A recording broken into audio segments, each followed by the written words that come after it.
मैं एक 22 साल की लड़की हूँ, पर मेरे साथ अजीबो-गरीब घटनाएं घट चुकी हैं। जब भी मैं अकेली होती हूँ, डरी-डरी सी रहती हूँ। कभी-कभी मैं देर रात में सो नहीं पाती, उस एक चीज़ की वजह से जो मेरे साथ बचपन में हुई थी। सबसे पहले ये तब हुआ जब मैं 1 साल की थी। मैं अपने रूम में सोई हुई थी और मेरी मॉम किचन में कुकिंग कर रही थी। तभी मेरी मॉम को मेरे रोने की आवाज़ सुनाई दी।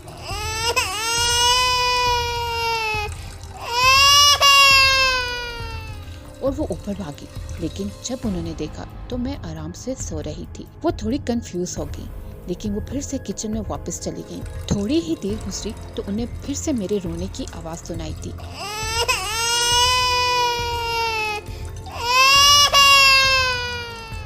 वो वापस ऊपर आई, लेकिन मैं तब आराम से सो रही थी। उन्हें लगा शायद मेरा वहम है। वो वापस आकर दोबारा किचन में काम करने लगी। फिर उन्हें मेरे रोने की आवाज़ दोबारा सुनाई दी।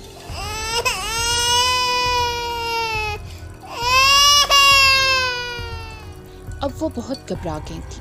वो ऊपर आई, लेकिन तभी मैं सो रही थी। वो बहुत डर गई थी और मुझे उठाकर साथ ही नीचे ले गई। उन्होंने मेरे पापा को कॉल की और सारी बात बताई और जल्दी घर आने को कहा।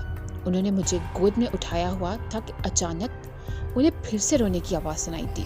वो शुरू हुई किसी बच्चे के रोने की आवाज़ से और फिर धीरे धीरे वो आवाज़ भारी होती गई और रोना चिल्लाने की आवाज़ में बदल गया।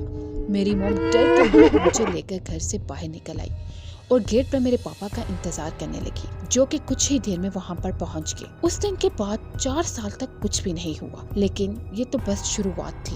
एक दिन मैं अपनी मॉम के साथ लिविंग रूम में खेल रही थी।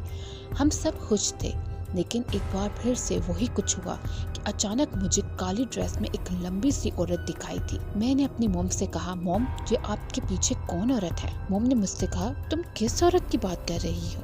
मैंने कहा, वही जो आपके पीछे खड़ी है। मेरी मॉम को लगा कि शायद मैं उनके साथ मजाक कर रही हूँ। मॉम ने कहा, शैतानी मत करो, यहाँ कोई भी नहीं है। मैं बहुत डर गई और मैंने कहा, मॉम मैं मजाक नहीं कर रही, सच में आपके पीछे कोई डरावनी औरत खड़ी है। मेरी मॉम काफी घबरा गई थी, लेकिन उन्होंने मुझे फील नहीं होने दिया। मैंने कहा, वो आपके पीछे ही है और वो बहुत गुस्से से आपको देख रही है। तभी दरवाजे पर दस्तक होने लगी। आखिर इस वक्त कौन हो सकता है और ये औरत मुझे ही सिर्फ क्यों दिखाई दे रही है? आखिर क्यों?